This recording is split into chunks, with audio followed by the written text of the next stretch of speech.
यह घटना 25 जनवरी 2010 उत्तर प्रदेश के वाराणसी जिले की है, जहां पर एक सनसनीखेज मामला सामने आया जो सबको हैरान करके रख दिया, जिसे सोचकर भी रूह कांप जाए। जहां एक छात्र की खुदकुशी की पहेली पुलिस का सिरदर्द बन गई थी, क्योंकि मरने वाले छात्र ने महिलाओं की तरह साड़ी पहनी और 16 श्रृंगार किया, मगर उसके कमरे से कोई सुसाइड नोट भी नहीं मिला।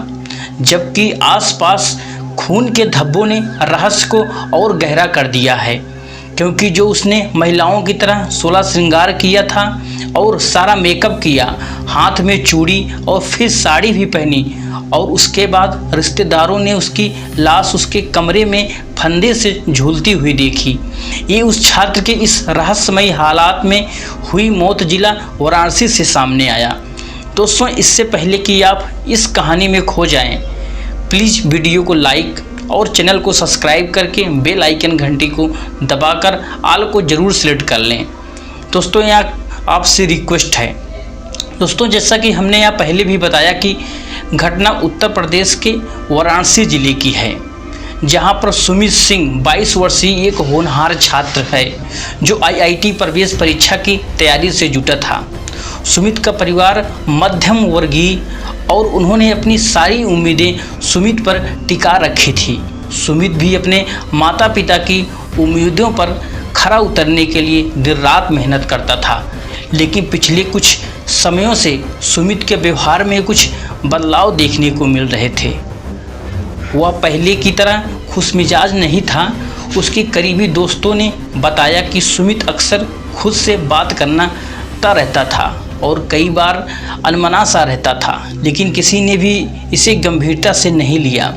सबने सोचा कि यह परीक्षा के तनाव के कारण हो सकता है। एक दिन सुमित के माता पिता किसी परिवार समारोह में गए हुए थे। जब वे वापस लौटे तो उन्होंने देखा कि सुमित ने साड़ी पहनी हुई थी और 16 श्रृंगार किया हुआ था। यह देखकर वे हैरान रह गए, क्योंकि सुमित से बात करने की कोशिश की, लेकिन कोई जवाब नहीं मिला। उसके परिवार वालों ने इसको ज़्यादा सीरियस नहीं लिया और हंसकर टाल दिया, जाने दिया। जब कुछ दिनों बाद फिर उसके परिवार वालों किसी रिश्तेदार की शादी से घर लौटे तो उसने बेटे को आवाज़ तो वह नहीं आया। तुरंत ही वे उसके कमरे की ओर भागे और वहाँ एक दृश्य देखकर उनकी आंखें फटी फटी रह गई। सुमित पंखे से फंदे से लटका हुआ था और वह महिलाओं की तरह साड़ी पहनी और 16 श्रृंगार किया हुआ था। यह सब देखकर परिवार वालों ने तुरंत पुलिस को सूचना दी। मौके पर पहुंची पुलिस ने जो कुछ देखा, खुद उसे अपनी आंखों पर यकीन नहीं हो रहा था, क्योंकि फंदे से झूलते जिस छात्र के शव को उसने बरामद किया, उसने महिलाओं की तरह श्रृंगार किया हुआ था और साड़ी पहनी थी। साथ ही उसके मुंह से खून टपक रहा था, जो उसके शव के आसपास भी बिखरा हुआ था। फिर पुलिस ने मिलकर सुमित के शव को पोस्टमार्टम के लिए भेजा। पुलिस जांच में यह पता चला कि सुमित ने यह कदम मानसिक तनाव और अवसाद के चलते उठाया था।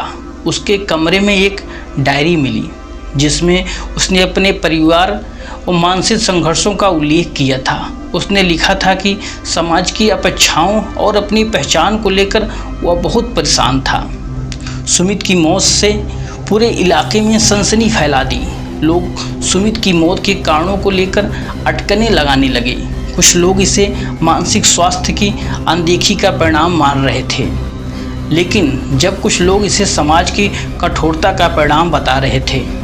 सुमित एक खास दोस्त रवि, जो हमेशा उसके साथ रहता था। सुमित कई बार अपनी पहचान को लेकर उलझन में था और सुमित को लगता था कि वह अपने परिवार और समाज की उम्मीदों पर खरा नहीं उतर पाएगा। उसे अपने अंदर की सच्चाई को स्वीकार करने में डर लगता था। सुमित की मौत ने एक बार फिर नया सवाल उठाकर खड़ा कर दिया कि वो अपने आसपास के लोगों के मानसिक स्वास्थ्य और पर्याप्त ध्यान दे रहे थे और हर समय रहते उन्हें संकेतों को समझाने पाते थे, उचित सहायता प्रदान कर पाते थे। सुमित के माता पिता ने भी यह स्वीकार किया कि उन्होंने कभी सुमित से खुलकर उसकी भावनाओं के बारे में बात नहीं की। वे हमेशा चाहते थे कि सुमित एक सफल इंजीनियर बने, लेकिन उन्होंने कभी यह नहीं पूछा कि सुमित क्या चाहता है। दोस्तों, इस घटना ने पूरे समाज को झकझोर कर रख दिया।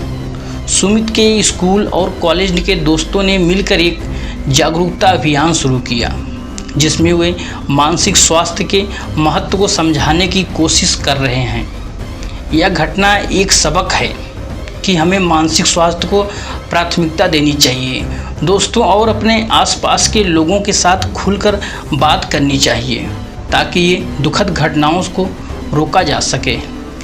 दोस्तों, यहाँ समझना होगा कि हर व्यक्ति की अपनी पहचान और इच्छाएं होती हैं और हमें उनका सम्मान करना चाहिए, लेकिन केवल तभी हम एक स्वस्थ और खुशहाल समाज का निर्माण कर सकते हैं। दोस्तों, यह कहानी आपको अच्छी लगी हो तो चैनल को सब्सक्राइब कर लें और दोस्तों का शेयर करें, ये आपसे रिक्वेस्ट है। धन्यवाद।